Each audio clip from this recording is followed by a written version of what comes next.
कहीं से भी खोजकर मुस्तफा खामनेई को मारेंगे। दुनिया में खतरा, ईरान बदलेगा न्यूक्लियर नियम। अमेरिका इजरायल के खिलाफ रूस दे रहा ईरान को ताकत। जंग हुई और खतरनाक, बैरूत बना निशाना। ट्रंप का नाटो पर हमला, अब नहीं चाहिए साथ। 18,000 वोटर्स ने किम के खिलाफ डाले वोट। नमस्कार, मेरा नाम है शालिनी और आप देख रहे हैं द न्यूज़ 15। स्वागत है आपका हमारे खास प्रोग्राम दुनिया के हालचाल में। चलिए नजर डालते हैं बड़ी खबरों पर विस्तार से। मिडिल ईस्ट में इजरायल और ईरान के बीच चल रहा युद्ध अब बेहद खतरनाक मोड़ पर पहुंच गया है। अब सिर्फ मिसाइल और ड्रोन हमले ही नहीं बल्कि बड़े नेताओं को भी सीधा निशाना बनाया जा रहा है। रिपोर्ट्स के अनुसार इजरायल ने एयर स्ट्राइक में अली लारिजानी को मार गिराने का दावा किया। इसके बाद इजरायली सेना के प्रवक्ता एडी डेफ्रिन ने सख्त बयान देते हुए कहा कि कोई भी दुश्मन अब सुरक्षित नहीं है और उसे कहीं भी खोजकर खत्म किया जाएगा। ये बयान ईरान के सुप्रीम लीडर मुस्तफा खामनेई की ओर निशाना माना जा रहा है, जो अभी तक सार्वजनिक रूप से सामने नहीं आए हैं। इस बीच तेल अवीव और यरूशलेम में लगातार सायरन बज रहे हैं, क्योंकि ईरान की तरफ से मिसाइल और ड्रोन हमले जारी हैं। कई जगह पर नुकसान और डर का माहौल बना हुआ है। इजरायल ने वासिज जैसे संगठनों को भी निशाना बनाने की बात कही है। वहीं ईरान के विदेश मंत्री ने कहा है कि न्यूक्लियर हथियारों पर फतवा अंतिम नहीं है और ये आने वाले नए सुप्रीम लीडर की राय पर निर्भर करेगा।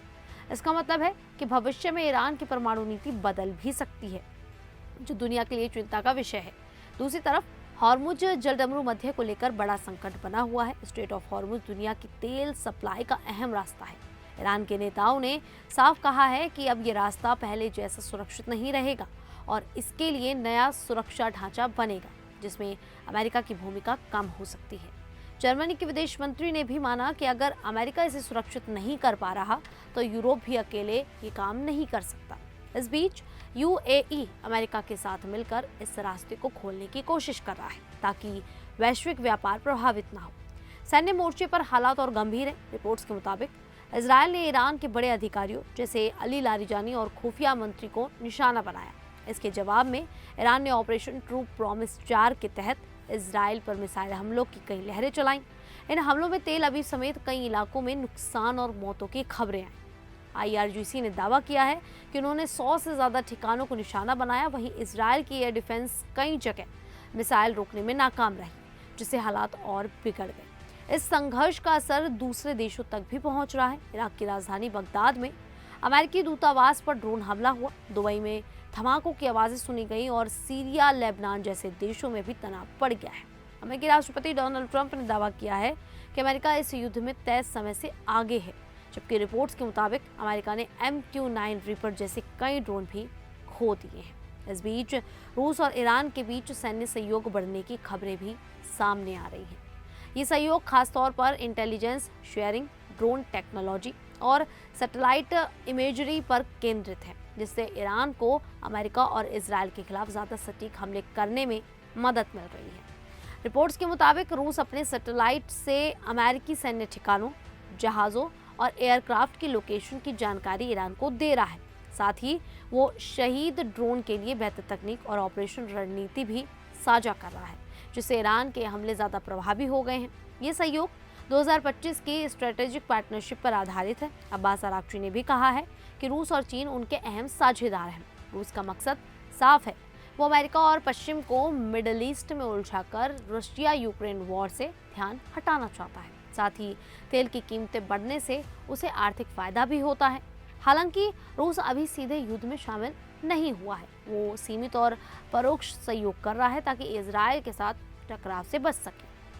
लेकिन अगर ये सहयोग बढ़ता है तो ये संघर्ष और बड़ा और खतरनाक रूप ले सकता है। 18 मार्च की सुबह इजरायल ने बैरूत के बीच वाले इलाकों बशोरा और जुकाक अल ब्लात में हवाई हमले किए। इन हमलों में एक बड़ी रिहायशी इमारत पूरी तरह गिर गई। इसमें करीब 6 से 12 लोगों की मौत हुई और कई लोग घायल हो गए। इजरायली सेना ने हमले से पहले लोगों को इमारत खाली करने की चेतावनी दी थी। उनका कहना था कि वहां हिजबुल्लाह का ठिकाना है, लेकिन हमले के बाद सामने आए वीडियो में साफ दिखा कि आम लोगों को भी भारी नुकसान हुआ। ये हमले ईरान के बड़े अधिकारी अली लारिजानी की मौत के बाद बड़े तनाव का हिस्सा है। ईरान के साथ जुड़े हिजबुल्लाह को कमजोर करने के लिए इजरायल लेबनान में लगातार हमले कर रहा है, खासकर दहिया जैसे इलाकों में। लेबनान सरकार ने कहा है कि इन हमलों में सबसे ज्यादा नुकसान आम नागरिकों को हो रहा है। कई लोग अपने घर छोड़कर भागने को मजबूर हो गए हैं। तो वहीं डोनाल्ड ट्रंप ने ईरान के साथ चल रहे तनाव के बीच नाटो पर बड़ा बयान दिया है। उन्होंने कहा कि अमेरिका को इस लड़ाई में नाटो की मदद की जरूरत नहीं है, क्योंकि कई नाटो देश ईरान के खिलाफ सैन्य कार्रवाई में शामिल नहीं होना चाहते। ट्रंप ने यह भी कहा कि भले ही नाटो देश युद्ध में साथ नहीं दे रहे, लेकिन सभी इस बात से सहमत है कि ईरान को परमाणु हथियार नहीं मिलना चाहिए। उन्होंने दावा किया कि अमेरिका और इजरायल ने मिलकर ईरान की सैन्य ताकत को काफी कमजोर कर दिया है। ट्रंप के अनुसार ईरान की नौसेना, वायुसेना और रक्षा सिस्टम को भारी नुकसान हुआ है। साथ ही उन्होंने नाटो को एक तरफा व्यवस्था बताया और कहा कि अमेरिका ज़्यादा खर्च करता है, लेकिन ज़रूरत पर उसे कभी भी साथ नहीं मिलता है। तो वहीं नॉर्थ कोरिया में सुप्रीम पीपल्स असेंबली का चुनाव पूरा हो गया है। सरकारी रिपोर्ट्स के मुताबिक किम जोंग उन की पार्टी को लगभग 99.93% वोट मिले हैं। बहुत ही कम, करीब 0.7% लोगों ने विरोध में वोट दिया। इस चुनाव में 687 सीटों के लिए वोटिंग हुई और लगभग 100% लोगों ने मतदान किया।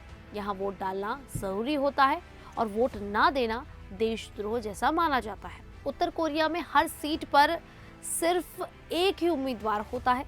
लोगों को उसी के पक्ष में या विरोध में वोट देना होता है। अगर कोई विरोध में वोट देना चाहता है तो उसे सबके सामने ऐसा करना पड़ता है, इसलिए बहुत कम लोग विरोध करते हैं।